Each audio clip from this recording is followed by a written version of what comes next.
It's one of the most spectacular destinations in Hampton Roads, the Norfolk Botanical Garden. Tonight, 10 on Your Side is digging up the history and looking to the future of the garden. 10 on Your Side's Lauren Martinez takes us into the garden in full bloom. Lauren?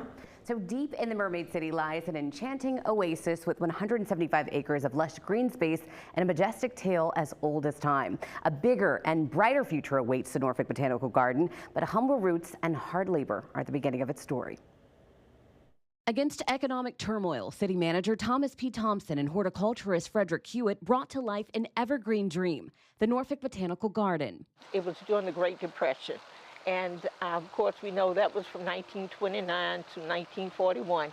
And when President Roosevelt came in, there were 25% of the population was unemployed. The former president set afloat a works progress administration nationwide, providing grants to cities to help get people back to work.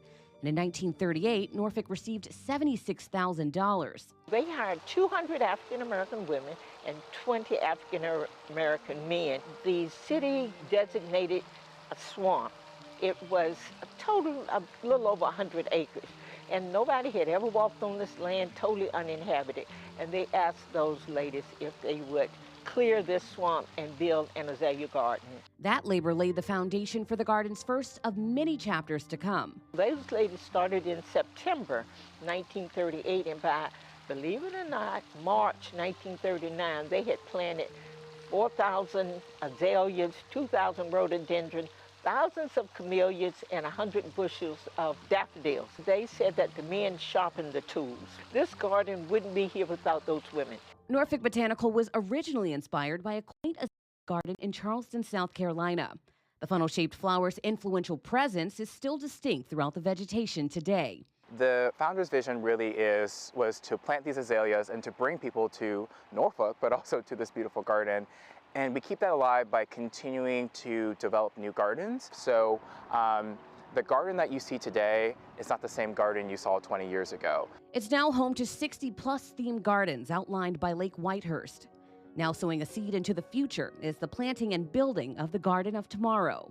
The scale is just tremendous, and it's everything from building one of the largest conservatories on the East Coast, introducing one of the largest permanent collections of tuhulis on the East Coast, building 26,000 square foot conservatory to house the rare and endangered plants, but also building an environmental education center to allow our students in the community to learn more about plants, learn more about science.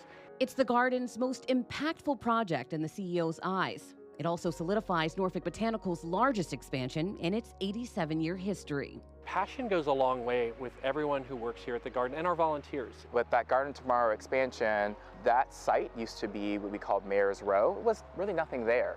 Now there's something extremely beautiful and extremely credible that we're building so that our guests can connect more with nature, but know about kind of our conservation side. We're going to have some of the rare species in the world inside this conservatory so people can really understand the fight that we need to do to save this environment. The Garden of Tomorrow will feature a collection by world-renowned glass artist Dale Chihuly, with one of the pieces named Azalea Chandelier. So it's tying into the garden's history and the 220 African-American women and men who started its development. The Garden of Tomorrow should be completed later this year. Lauren Martinez, 10 on Your Side.